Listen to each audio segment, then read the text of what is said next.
बुवांचा आवाज ऐकून द्या. ते तार सप्तकातला मला माझ्या एका मित्राची आठवण झाली. त्याचा सुद्धा असा वर आवाज होता, पण तो भजन करायचा नाही, फक्त आवाज असा गाणी म्हणायचा, तो वर गाणी म्हणायचा.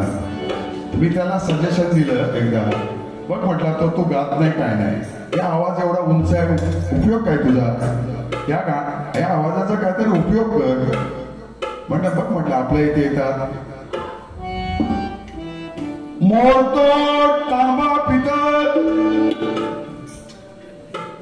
बिल्डिंग वर असतात ना, आवाज जायला पाहिजे ना, उंच असला आवाज की जातो. म्हटलं यासाठी तुझा आवाज वापर, जुनं घेणार नवीन घेणार. त्याने बिझनेस चालू केला काय भजनापेक्षा. गजर आहे, नवीनच आहे. आज आपण सेलिब्रिटी कोण आहेत आपले, विठ्ठल रखुमाई हे आपले सेलिब्रिटी आहेत नाही का. बुवाने गजर छान म्हटला मग अशी, पण जरा विठ्ठलाचं गुणगान आणखीन गायला पाहिजे होतं नाही का. बुवा गाईचं दूध घेतात ना नेहमी, तुम्ही पण चालू करा, पण गाय ती हांबरणारी नाही पाहिजे. हो मित्र मित्र, अच्छा हो, तो औषधी आहेच.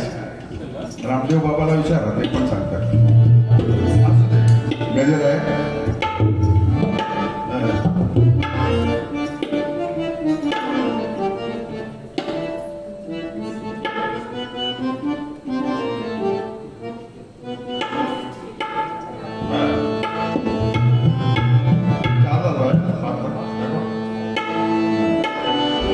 नवीनच गजर आहे. आम्ही सगळे नवीनच गाणार, नवीनच गाणार. नो चुना सब नया. क्या है संगीत, क्या है संगीत है, कोकलने का संगीत है. एस समीर चौगुलेने मला सांगितलंय जरा हास्यचित्र ऍड करत राहा मध्ये मध्ये.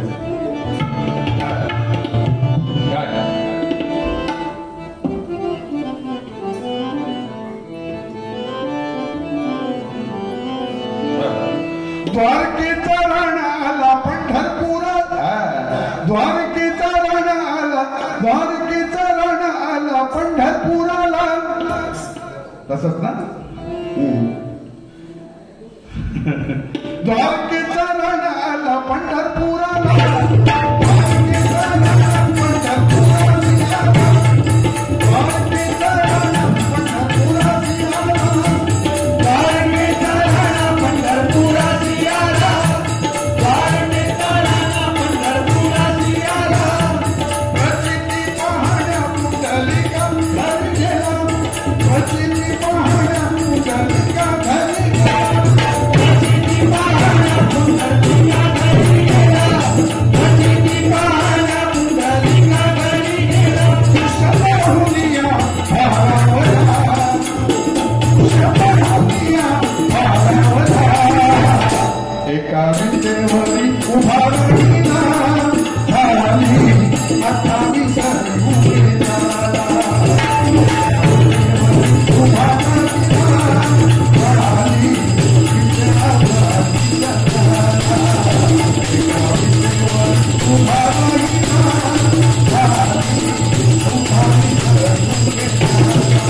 Bye.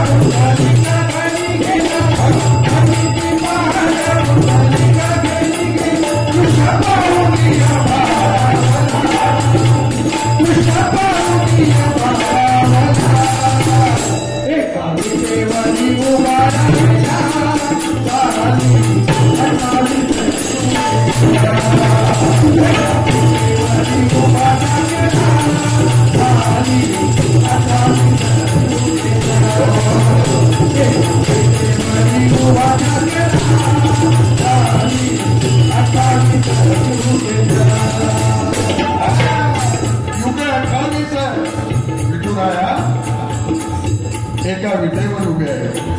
असं म्हणतात की एक युग म्हणजे 366 वर्ष आपली, असं वाचण्यात आलंय. माझ्यापेक्षा आमचे जोडीदार जास्त त्याच्यामध्ये पारंगत आहे, ज्ञान त्यांचं जास्त आहे. मगाशी आम्हाला मधाचा प्रसाद दिला. हे आमचे बुवा पण आम्हाला द्यायचे प्रसाद, मधाच्या बाटल्या आणून द्यायचे. केव्हा केव्हा ते शिशी असते ना, पंचामृतात घालतात, ते पण द्यायचे, पण प्रेमाने द्यायचे. आता ते म्हणतात जवळ बसून नाही करतात, तसं नाही, प्रेम आहे. युके 28 उभा कशाला राहिला की देवाने फक्त पुंडलिकाची ख्याती ऐकली की म्हणे कोणतरी असा आहे फक्त की तो आई वडिलांची पूजा करतोय, आई वडिलांची सेवा करतोय, तेव्हा फक्त पुंडलिकाची प्रचिती पाहण्या देव म्हणजे श्रीकृष्ण पंढरपुरात आला, विठुराया झाला आणि त्यांनी तिथं ते पाहिलं. काय पाहिलं?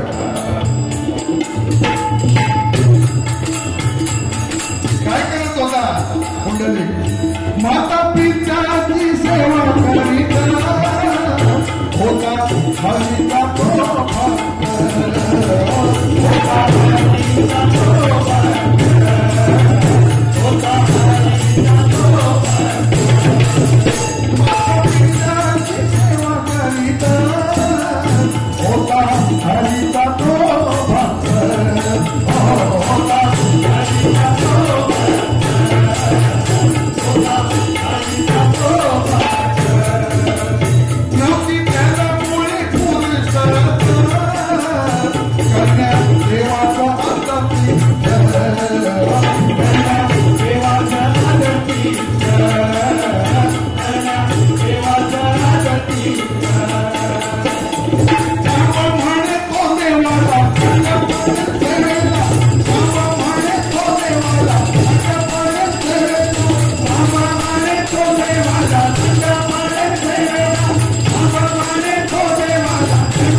एकदम ताबडतोब पवित्र नाही झाला, मोठा नाही झाला.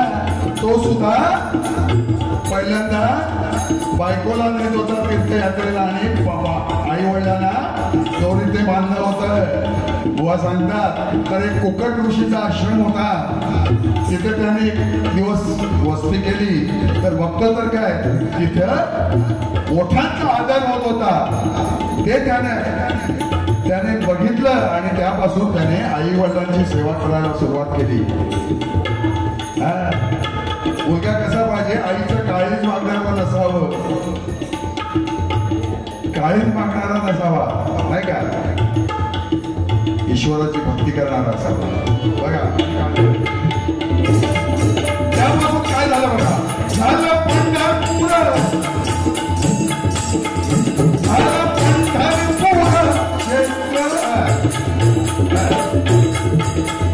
झालं पंढरपूर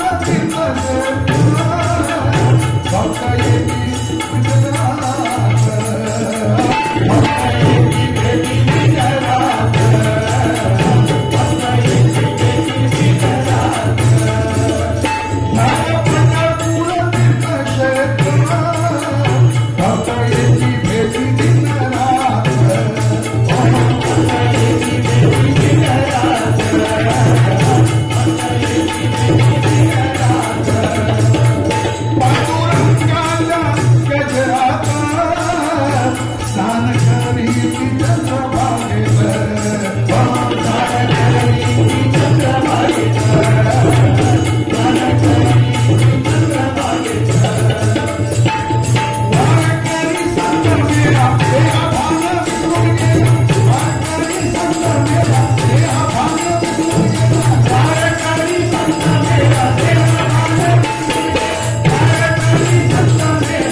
धन्यवाद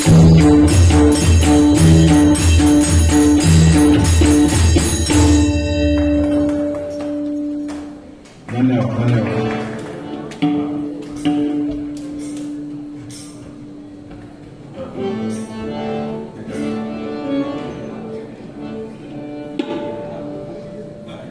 श्री पंढरीनाथ